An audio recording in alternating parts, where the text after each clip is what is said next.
औज़ुबिल्लाहि मिनश्शैतानिर्रजीम बिस्मिल्लाहिर्रहमानिर्रहीम। मैं तमाम सामीईन को अपने चैनल इको हार्वेस्ट पे खुशामदीद कहता हूँ। और मेरा जो आज का टॉपिक है वो दान की जड़ी बूटियों के हवाले से है। तो काफ़ी सारे दोस्तों ने मुझे बताया, ज़िम्मेदारों ने भी, कि हम जब फील्ड में जाते हैं तो हमें जो जड़ी बूटियाँ उनकी आइडेंटिफिकेशन और उनको पहचानने में, शनाख्त करने में मसला दरपेश आता है। तो मैंने सोचा कि इस हवाले से जो है एक वीडियो होनी चाहिए कि दान की कितनी किस्म की जड़ी बूटियाँ हैं और इन्हें आपने किस तरह पहचानना है।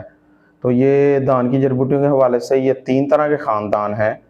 पहला ख़ानदान जो है वो घासनुमा जड़ी बूटियाँ हैं। दूसरा जो ख़ानदान है वो डीला ख़ानदान की जड़ी बूटियाँ हैं। और तीसरा जो ख़ानदान है वो चौड़े पत्ते वाली जड़ी बूटियाँ हैं।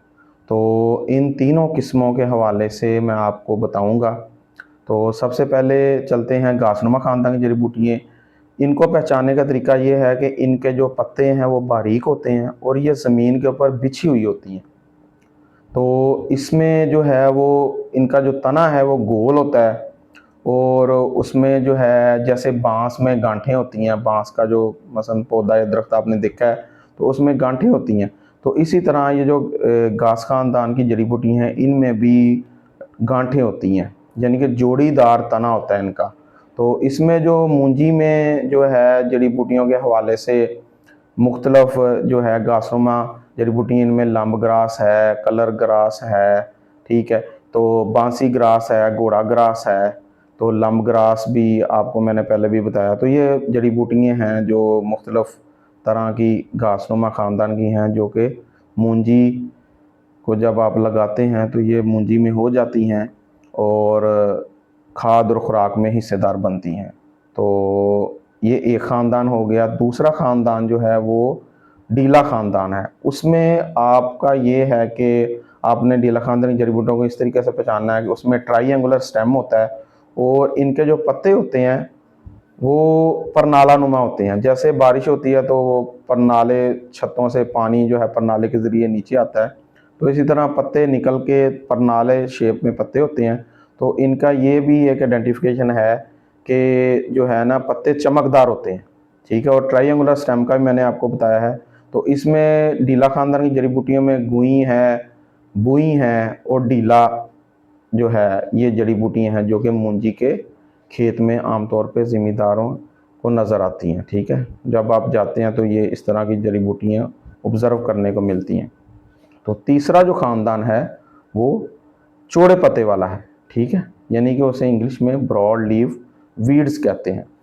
तो ये चौड़े पत्ते वाली जो होती हैं ये इनकी आइडेंटिफिकेशन इस तरह है कि ये जैसे घासनुमा बिछी होती हैं, ठीक है, डीला ख़ानदान वाली भी ऊपर होती है और उनके पत्ते परनालानुमा होते हैं।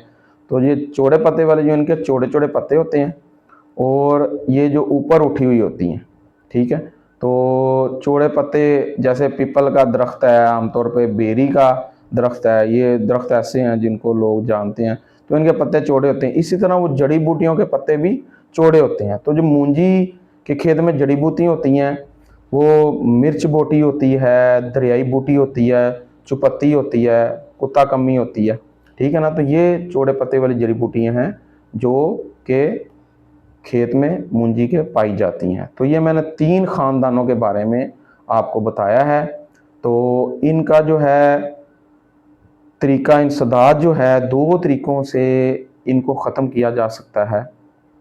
एक तरीका जो है वो है गैर कीमियाई इंसदाद, ठीक है ना। इसमें ये होता है कि आप इसको ज़हरों के बगैर जड़ी बूटियों को जो है वो ख़त्म करते हैं। तो वो क्या तरीका है जिसके लिए ज़हरों के बगैर जड़ी बूटियों को ख़त्म करते हैं? तो इसमें इस तरह है कि आपने ज़मीन की तैयारी जो है वो अच्छे तरीके से करनी है। जो ज़मींदार ज़मीन की तैयारी अच्छे तरीके से कर लेते हैं उनकी जड़ी बूटियों को जो है वो काफ़ी हद तक उन्हें जो है ना वो कंट्रोल मिल जाता है, ठीक है ना। इसी तरह अपने जो खेत है मूंजी का उसमें अदल बदल के साथ चारे और सब्ज़ खाद वाली जो फसलें हैं उनको काश्त करें, ठीक है ना। और अगर आपके पास पानी वाफर मिकदार में है तो आप जो है लाभ की मुंतकली के बाद, ठीक है, 20 से 25 दिन तक जो है आपने 1 से 2 इंच पानी खड़ा करें, 20 से 25 दिन। तो आपकी जो है ना वो गैर कीमियाई इंसदाद जो हो जाएगा, यानी कि ज़हरों के बगैर आपको काफ़ी हद तक कंट्रोल मिल जाएगा। क्योंकि ये काफ़ी नुकसान करती हैं। मसलन 60-70% तक जो है ना ये जड़ी बूटियाँ नुकसान करती हैं। तो इससे जो है हमें ये भी है कि ज़िम्मेदार ज़्यादा मसलन लाइक करते हैं कि हम जो है ना ज़हर का स्प्रे कर लें, क्योंकि नुकसान ये बहुत ज़्यादा करती हैं, इसलिए वो परेशान होते हैं कि हम जी कोई जहर का स्प्रे कर लें या मसलन यानी कि कोई चीज़ डाल दें कि हमें जड़ी बूटियों का कंट्रोल मिल जाए। तो इसमें कीमियाई इंसदाद जो है ना, यानी कि जहरों के ज़रिए जड़ी बूटियों को ख़त्म करना, तो उसमें जो है आप इस तरह करेंगे कि इसमें जो है आपने एक जहर का इस्तेमाल करना होता है, ठीक है ना। आप कोई भी बेहतरीन एग्रीकल्चर एडवाइज़र जो है उससे मशवरा करें, या अपने इलाका में आपका एक डिपार्टमेंट है एग्रीकल्चर एक्सटेंशन, उसके नुमाइंदे से रब्ता कर सकते हैं आप, ठीक है। इसके अलावा जो है आपको किसी भी हवाले से इंटरनेट से रहनुमाई ले सकते हैं, एग्रीकल्चर की बुक्स हैं, जो भी सोर्स है आपका उसको आप यूज़ करते हुए, ठीक है, किसी ज़िम्मेदार भाई से भी आप पढ़े लिखे ज़िम्मेदार से मशवरा भी ले सकते हैं, ठीक है ना। तो मैं भी इसके कीमियाई इंसदाद के हवाले से काफ़ी तीनों ख़ानदानों के अलग-अलग ज़हर हैं, ठीक है ना, और कुछ ऐसे ज़हर भी हैं जो वो तीनों ख़ानदानों को मारते हैं। तो मैं इसके लिए अलग से एक वीडियो बनाऊँगा जो कि होगी ही सिर्फ़ ज़हरों के हवाले से, कीमियाई इंसदाद के हवाले से, ठीक है ना। इसमें जो है आम तौर पे होता ये है कि आप या तो जड़ी बूटियों को होने नहीं देना, ठीक है, जहर का इस्तेमाल पहले कर लेना उनके उगने से पहले, ठीक है ना। तो या फिर है आपने जड़ी बूटियों को उगने के बाद जो है जब वो उग आती हैं 2 से 3 पत्तों पे जो होती है, मसलन ये 2 से 3 पत्तों की स्टेज है, ठीक है ना। तो उस स्टेज पे भी जड़ी बूटियों को कंट्रोल किया जा सकता है। यानी कि ये 2 तरीके हो गए कि जड़ी बूटियों को उगने से पहले, ठीक है ना, तो वो प्री इमरजेंस हो जाएगा कि उनके इमर्ज होने से पहले ही आप उनको कंट्रोल कर देना है। तो दूसरा जो तरीका है वो पोस्ट इमरजेंस है, यानी कि उनके इमर्ज होने के बाद, यानी उन जहर का स्प्रे होता है और जड़ी बूटियाँ कंट्रोल हो जाती हैं, ठीक है ना। जब वो उग आती हैं तो उन्हें तर वतर में, या आमतौर पे कुछ जहरें हैं वो वतर हालत में की जाती हैं, तो उनको बाद में जो है 24 घंटे बाद पानी लगाया जाता है, ठीक है ना।